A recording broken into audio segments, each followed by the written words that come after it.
Amanhã é comemorado o Dia Mundial da Religião. E a gente sabe, né, que ela pode tanto ser um remédio quanto um mal, dependendo do que se aprende sobre ela. Quem veio conversar com a gente sobre esse assunto é o coordenador do curso de Teologia aqui da Unicesumar, Rony Carvalho. Tudo bem, professor? Tudo bem, Elaine, e você? Bom, eu comecei falando isso porque hoje em dia a gente ouve muito falar que matou em nome de Deus, né? Então é muito complicado essa coisa da religião, do que é passado, do que é informado. E o princípio não é nada disso, né? Não, e não é um problema de hoje em dia, quer dizer, da história da humanidade. Uma das maneiras do ser humano se relacionar foi através de tentar deixar a sua descendência e pensar isso para as próximas gerações. Um dos efeitos desse pensamento é o que eu faço depois que eu morro? Eu morro e paro por aqui ou não? E a partir daí começa a se pensar a transcendência e a religião.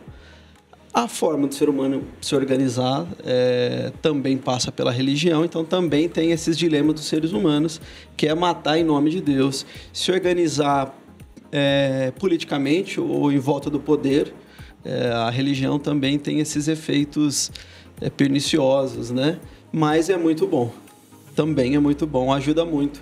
Tanto que creio que 95% da população mundial tem alguma espécie de transcendência ou espiritualidade, que pode ser organizada num sistema religioso, que a gente chama de religião, ou não, né? Mas a religião tende a ser mais benéfica do que maléfica. Com certeza. Agora, um cuidado que é muito importante e que, infelizmente, até dentro disso que a gente falou, precisa estar bem atento, em relação a quem é obcecado, né, professor? Porque em algumas situações a pessoa é tão obcecada que só o que eu sei, só o que eu aprendi e o que eu digo é o correto. O outro, tipo, tá perdido.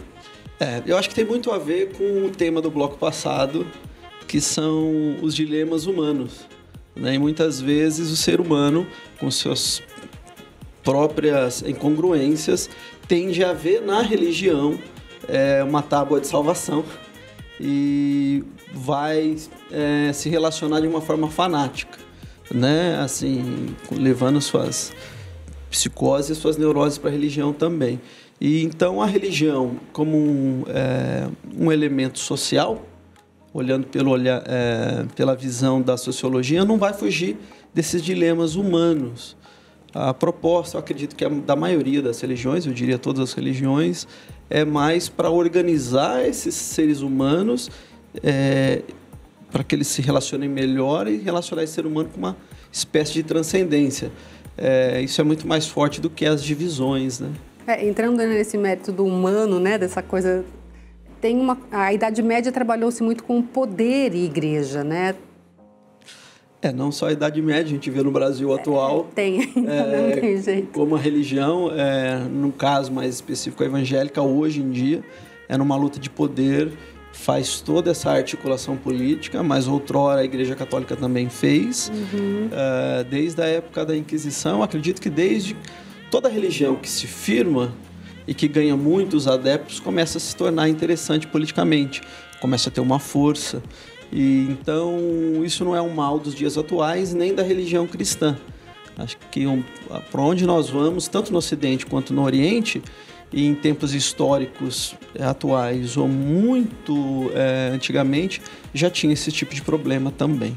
Professor, fala-se muito que quando você vai para uma igreja ou uma determinada religião, é preciso estar atento à mensagem e não ao interlocutor, ou seja, o humano, seja o pastor, o padre, o rabino, porque falam, o ser humano é falho. É uma visão, assim, às vezes difícil até, porque tem-se aquela pessoa como um líder, né? Sim. A gente tem diversos documentários que mostram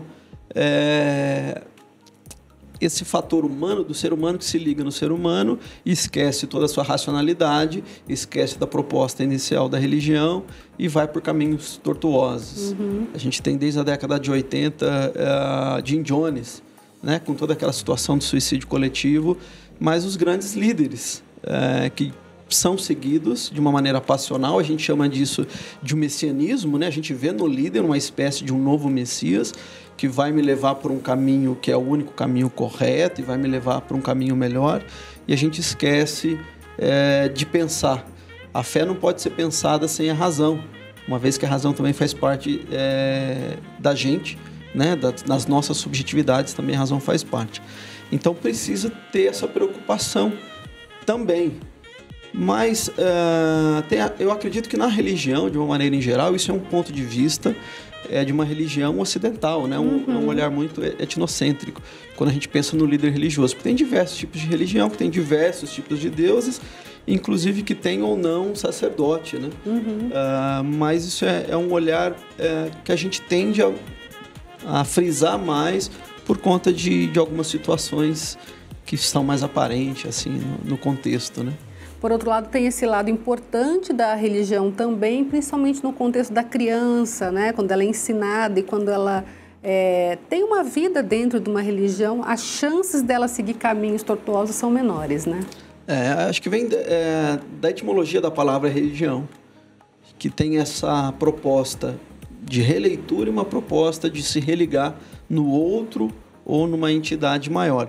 A religião tem isso como uma benesse. Então, desde as crianças que são ensinadas princípios morais, a ética da sua determinada religião, mas também por bens econômicos. A religião movimenta dinheiro, os lugares de peregrinação como Aparecida, o próprio Vaticano, mas também as questões sociais, as comunidades no Brasil inteiro estariam piores se não fosse o braço da religião para dar algum tipo de assistência social e emocional também. Então, isso além de todo o benefício de lidar com os nossos estresses, né, com os nossos medos, a ansiedade. A fé dá uma acalmada, né? Também tem esse efeito na gente para todo aquele que tem fé. Né, então, independente da religião. Que amanhã todo mundo possa repensar um pouquinho sobre isso. Sim, acho que é importantíssimo olhar para dentro de si para ver a sua espiritualidade e uma vez perceber que na sua espiritualidade se encaixa algum sistema religioso, buscar, né, porque é uma rede de proteção emocional e também civilizacional a religião. Tá certo. Muito obrigado pela sua participação, Obrigado, professor.